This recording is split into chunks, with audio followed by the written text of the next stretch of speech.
अस्सलाम वालेकुम। मैं दिलावर खान एक्सप्लेम लाइफ स्किल्स की जानब से आपकी खिदमत में एक दफ़ा फिर हाजिर हूँ। कोरोना वायरस पे ये हमारी 5वीं वीडियो है। इससे पहले हमने कोरोना वायरस के फेटेलिटी रेट पे बात की थी, आर नॉट पे बात की थी और एक्सपोनेंशियल ग्रोथ या एक्सपोनेंशियल स्प्रेडेबिलिटी पे बात की थी। आज की वीडियो में हमने एक बहुत ही मशहूर हैशटैग पे बात करनी है जिसे कहते हैं फ्लैटनिंग द कर्व। और आज हमने समझना है कि फ्लैटनिंग द कर्व है क्या चीज़ और हम सारे आवाम इसको रिड्यूस करने में, इसको कम करने में कैसे मदद कर सकते हैं। सबसे पहले आप अपनी स्क्रीन पे देखें, एक ग्राफ की शक्ल में आपको बताता हूँ। ये नीचे वर्टिकल लाइन जो है ये टाइम को शो करता है, वक्त को शो करता है, और वर्टिकल लाइन शो करता है केसेस को, कि कितने वक्त में कितने केसेस कोरोना वायरस के आए हैं।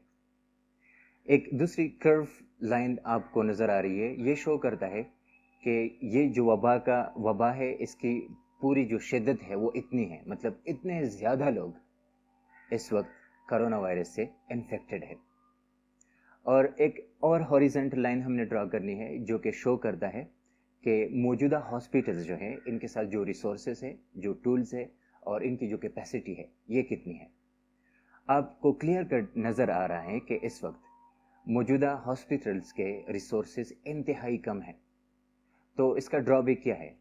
इसका ड्रॉबैक ये है कि जो हॉस्पिटल्स की कैपेसिटी से ज़्यादा लोग हैं, ये ऊपर वाले जो लोग हैं, ये कहाँ पर होंगे? इसी माशरे में होंगे और इन्होंने फिर इसी वायरस को और स्प्रेड आउट करना है और फैलाना है।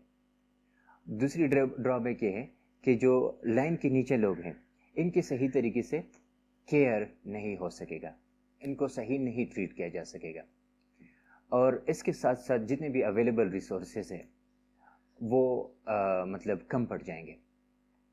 तो इससे होता क्या है कि अगर इसी रेट से ये चीज़ बढ़ता गया तो आने वाले दिनों में फिर हमारे हॉस्पिटल्स के लिए ये बहुत मुश्किल होगा कि इस कोरोना वायरस को उस एंगल से रोका जा सके। हमारे ही एंगल से ये बढ़ता गया है और हमारे ही एंगल से, मतलब हम ह्यूमन बीइंग ने ही इसे कम करना है, इसकी शिद्दत को कम करना है और इसी कर्व को, जो ऊपर वाली कर्व है, इसको फ्लैटन करना है, रिड्यूस करना है, हमने रिड्यूस करना है।